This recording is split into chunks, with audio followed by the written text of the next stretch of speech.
അതിമനോഹരമായ പൂവ് കേട്ടോ. കഴിഞ്ഞ പ്രാവശ്യമൊക്കെ ഞങ്ങൾ കഴിഞ്ഞ മുന്നത്തെ പ്രാവശ്യമൊക്കെ ഓണത്തിനൊക്കെ ഇത് പറിച്ചിട്ടു. നമ്മൾ ഇത് ഇലയെല്ലാം പോയി കൊമ്പായിട്ട് വെച്ച് വെക്കും. അപ്പോൾ സമ്മർ ആയതിനാൽ ഇലയെല്ലാം വന്ന് നല്ല ബ്യൂട്ടിഫുള്ളായി നിൽക്കുന്നുണ്ട് കേട്ടോ. നല്ല രസമുള്ള പൂക്കളല്ലേ. മഞ്ഞ കളറാണ് ഇവിടെ കൂടുതലുണ്ടാവുന്ന ചെടികൾ, ഫ്ലവേഴ്സ് ഉണ്ടാവുന്നത്.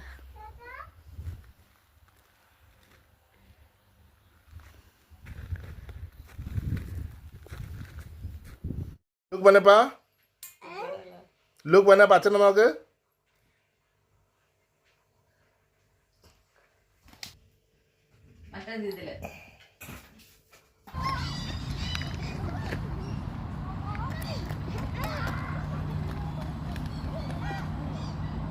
അപ്പുറത്തെ കാഴ്ചകളൊക്കെ കണ്ട് തിരിഞ്ഞു വന്നപ്പോൾ ഇവിടെയൊക്കെ ഞങ്ങൾ ആദ്യം വന്നപ്പോൾ ഇവിടെ ഒന്നും ഇതും ഉണ്ടായിട്ടില്ല. അത് നമ്മുടെ നാട്ടിലെ ബിഗോണിയാന്ന് പറഞ്ഞില്ലേ, എനിക്ക് ഈ ചെടി ഉണ്ടായിരുന്നു, എൻ്റെ വീട്ടിലുണ്ടായിരുന്നു.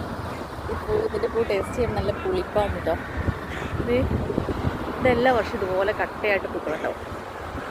മനോഹരമായ കാഴ്ച. അപ്പുറത്ത് അതിമനോഹരമായ യെല്ലോ റോസാപ്പൂ ഉണ്ടോ? ഇത് നോക്കി, വെറൈറ്റി പൂക്കൾ,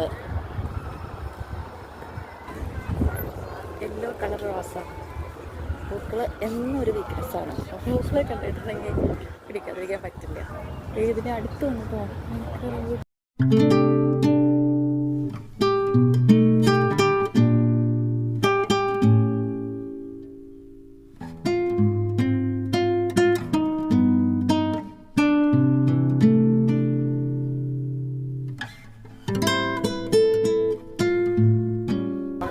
ഹോട്ടലുകളൊക്കെ ഉള്ള സ്ഥലമാട്ടത്.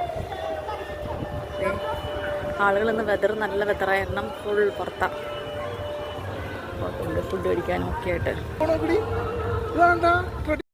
നല്ല മനോഹരമായ റെഡ് റോസ, ബ്ലഡ് റെഡ് കളറ്, മെറൂണിഷ്. ഇവിടെയൊക്കെ ആണെങ്കിൽ നല്ല വേറെ വന്നപ്പോൾ വയലറ്റ് പൂക്കളൊക്കെ ഉണ്ട് കേട്ടോ.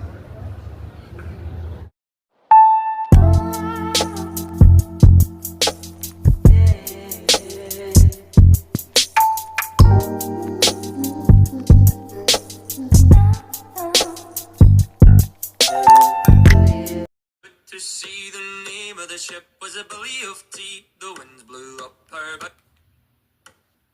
There once was a ship that put to sea. The name of the ship was a belly.